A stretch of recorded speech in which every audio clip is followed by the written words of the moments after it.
Okay, so let's dive into something that's, well, it's messy, definitely fascinating, and frankly, pretty complicated. Yeah, it really is. We're looking at this exact point, this collision point, where you have teenage hearts, hormones, these budding relationships. And they just slam right into the letter of the law, Yeah. specifically in India. Exactly. It's a collision that it reveals some really surprising tensions, paradoxes even. It does. We've been digging into India's child protection laws, particularly the Pocso Act. That's the Protection of Children from Sexual Offenses Act. Right, and we're looking at how it intersects, or maybe clashes, with the very real, often chaotic world of adolescent romance. So our mission today really is to unpack why a law that's designed, and this is crucial, designed with the vital goal of protecting children. Which is absolutely necessary. Absolutely. Why it can sometimes feel, well, completely out of sync with the actual lived realities of teenagers trying to figure out relationships. And we've got this incredibly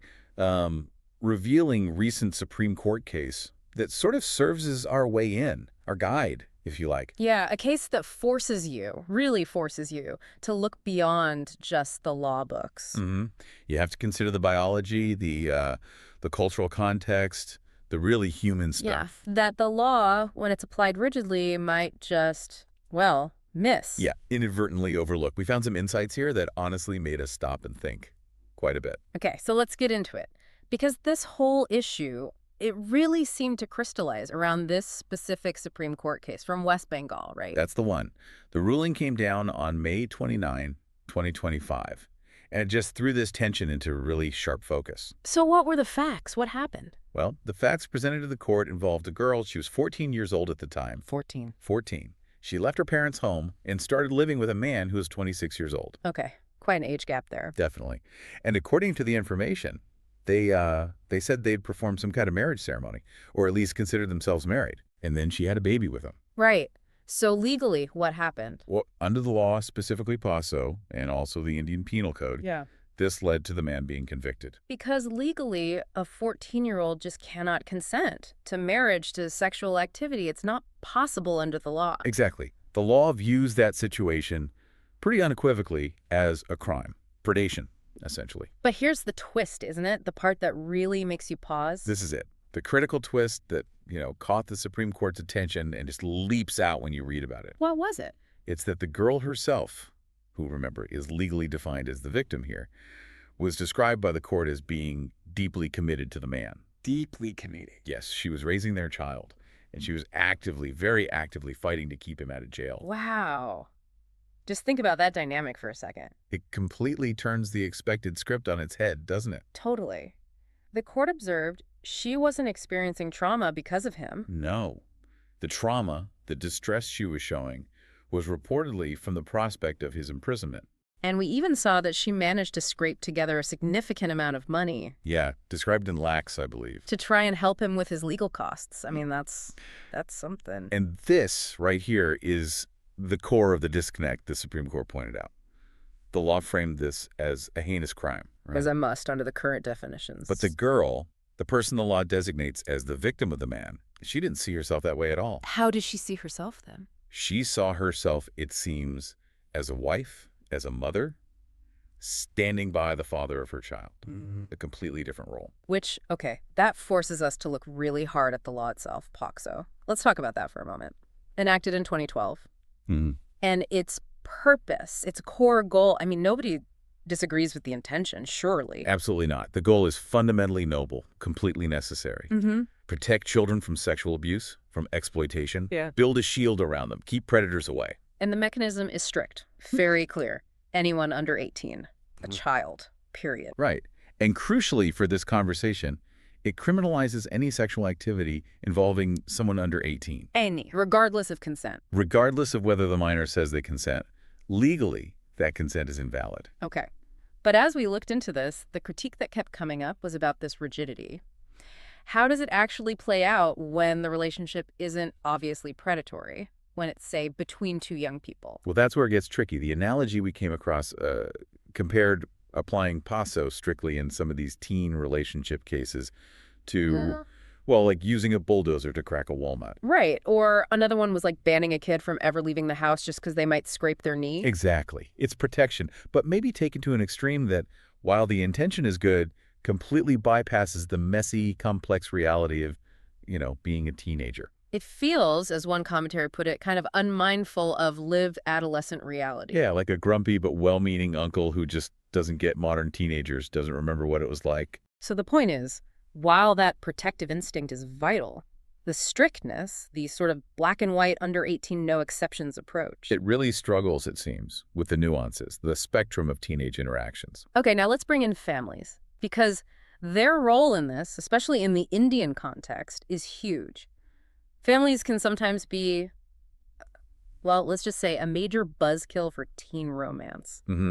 A significant factor. And critically, the law can get tangled up in these family dynamics.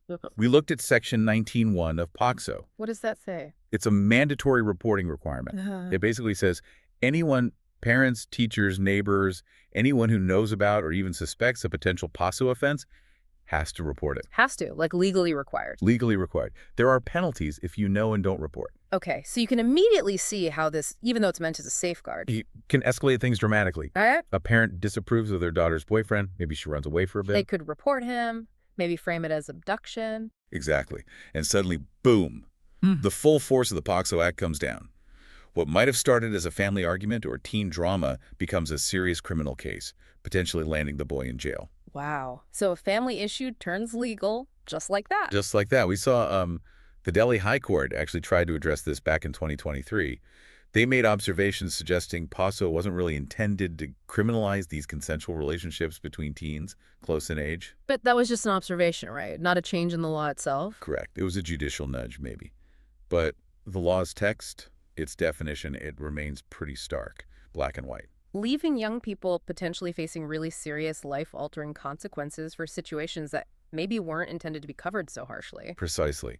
And, to even start understanding why teenagers make some of these choices. The ones that seem so risky or impulsive to adults. Yeah. Choices about relationships, about risk-taking. We really have to talk about what's going on inside their heads, biologically. Ah, yes, the teenage brain. Still under construction, as they say. Very much so. We learned, it's well-established science now, that the part responsible for, weighing risks, long-term planning, impulse control, the prefrontal cortex. It's still developing, right? Through the teen years and even into the early 20s. Exactly. It's not fully online yet. But meanwhile, the amygdala, the brain's emotion center, the bit that deals with immediate reactions, gut feelings, impulses. That part's firing on all cylinders. Highly active, yes. No. And it's all marinating in this potent mix of hormones, dopamine driving pleasure-seeking, oxytocin driving bonding and connection. Okay, so you put that together, developing logic center, superactive emotion center, plus hormones. And it gives you a crucial lens. It helps explain why decisions that seem completely baffling, maybe irrational, to an adult. Can make perfect sense to a teenager in that moment, that intense emotional pull. Decisions like maybe running away from home to be with someone you feel this overwhelming connection to. Or making these huge life choices based primarily on that feeling, that immediate bond. And you can't help but circle back to the girl in that West Bengal case. The 14-year-old. Yeah. Her decision obviously had massive legal consequences. But looking at it biologically, that intense commitment the court noted, her drive to be with him, protect their child. You're saying that maybe, just maybe, part of that is understandable through this lens, the brain's wiring at that age. It's certainly a factor to consider. It doesn't excuse illegal acts, but it provides context. A brain wired more for immediate emotion and connection than for long-term risk analysis. And then there's the whole cultural layer, which is huge in India. Absolutely massive. You have the law setting legal marriage ages 18 for girls, 21 for boys.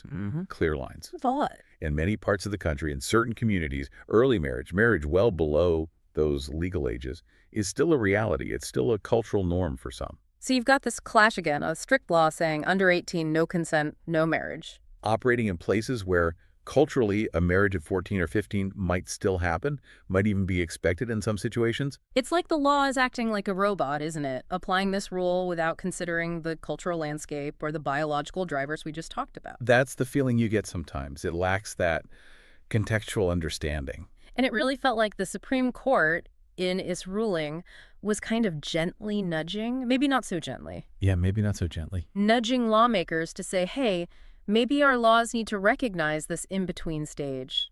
Teenagers aren't kids. But they aren't fully adults either. They're navigating this incredibly complex transition period, and the law needs to reflect that complexity somehow. When you look elsewhere globally, do other places handle this differently? They do, yeah. There are different approaches to managing this exact tension. You see, for instance, in some U.S. states, these Romeo and Juliet laws. Right, I've heard of those. What's the idea there? The idea is basically to cut teens some slack, legally speaking.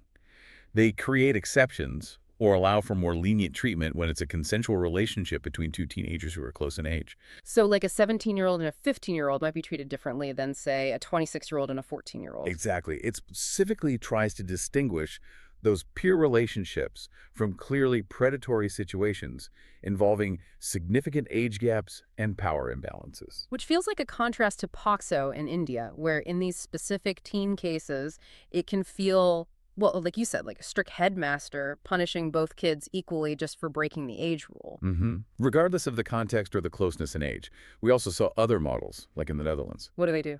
Their focus seems much more heavily weighted towards comprehensive education, sexuality, relationships, consent, empowering young people with knowledge first, rather than relying mainly on punishment after the fact. Interesting. Different philosophies. Which brings us back again to that Supreme Court ruling, May 29, 2025. You called it a wake-up call. It felt like one. It wasn't just settling a single case. It felt like the court was, sounding a loud horn at the lawmakers saying, look at this situation. And that specific observation the court made about the girl in the West Bengal case. That she was ably looking after her responsibilities as a wife and mother. That phrase is incredibly potent, isn't it? It really is. It forces you to ask the hard question.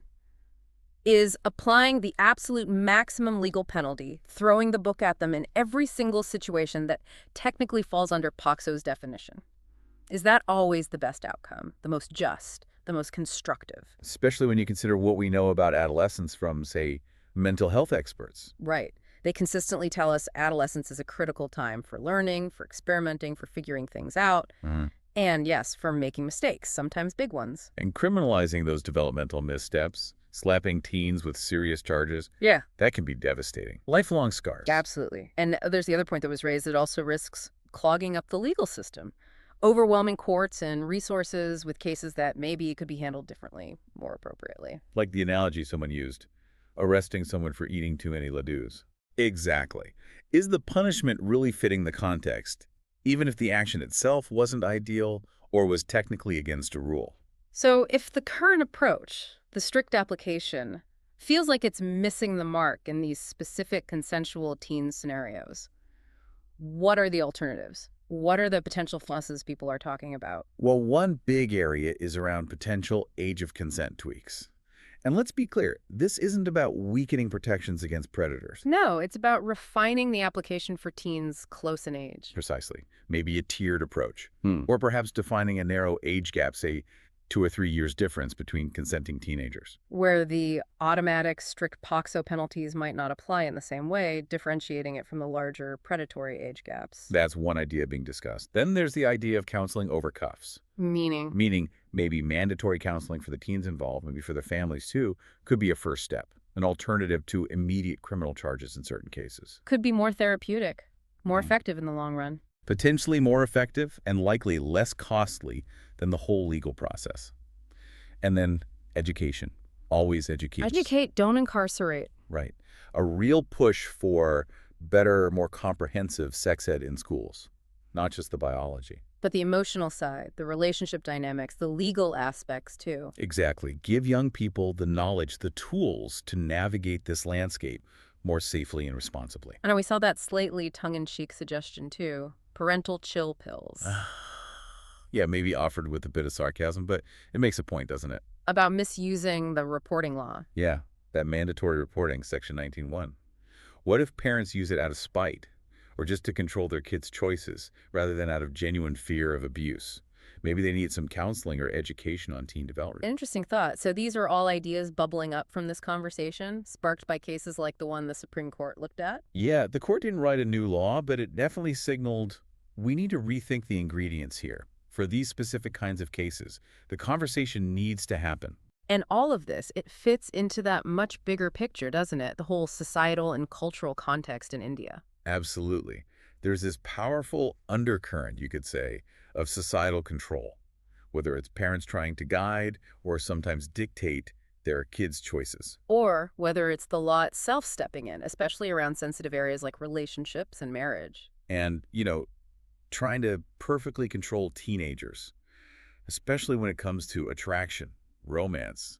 Yep. It's like trying to control the weather, isn't it? Good luck with that. You can disapprove, you can make rules, but those hormones, those impulses, they're a powerful force. And you still have that cultural paradox we mentioned. The legal age limits are clear, 18 and 21. But the reality on the ground, in some places, is still early marriage. And when a 14-year-old gets married, there's shock.